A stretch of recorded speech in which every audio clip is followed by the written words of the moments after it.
Herkese merhabalar, ben Huri. Huri Metek Mutfak'ta mutfağıma hoş geldiniz. Dolmalardan artan kabak işlerini ziyan etmeyin. Harika bir meze hazırlıyoruz. Tarifimize hiç bekletmeden hemen başlayalım.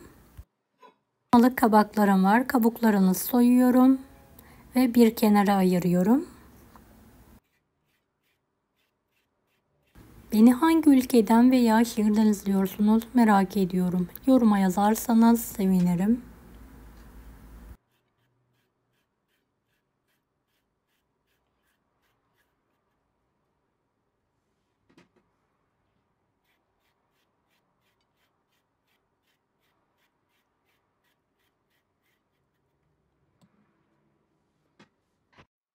Evet, gördüğünüz gibi bayağı bir kabak kabuklarım çıktı. Bunlarla harika bir meze hazırlayacağız. Evet, kabak işlerini şöyle ince ince bir bıçak yardımıyla doğrayalım.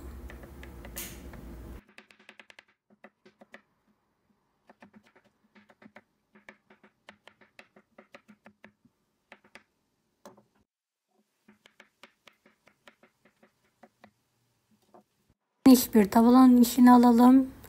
Zeytinyağı gezdirelim. Şöyle yüksek ateşte sulandırmadan kavuralım.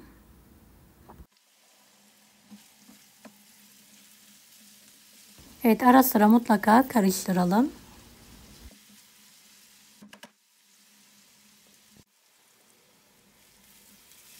Evet, yeteri kadar kavrulduktan sonra üzerine kabak kabuklarını ekliyorum ve birlikte kavurma işlemine devam ediyorum.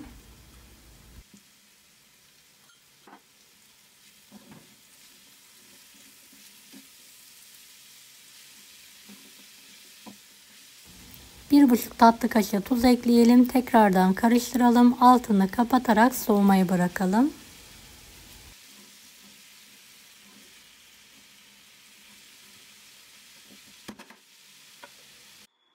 Evet, şöyle bolca mayonez gezdirelim.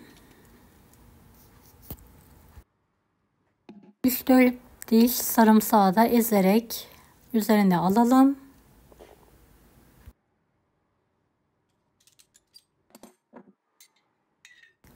Şöyle bir kase dolusu ev yoğurdu kullandım. Tüm malzemeyi karıştırıyorum.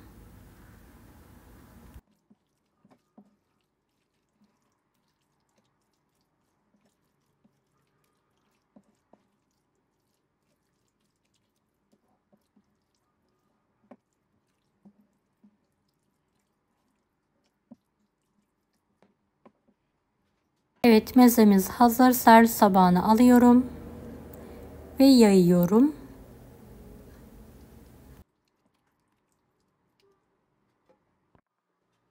Üzerine de kıymalı bir iç harcım vardı. Alarak servis ediyorum. Evet, yaz aylarında ferahlatan soğuk mezemizi yemeye hazır. Afiyet olsun.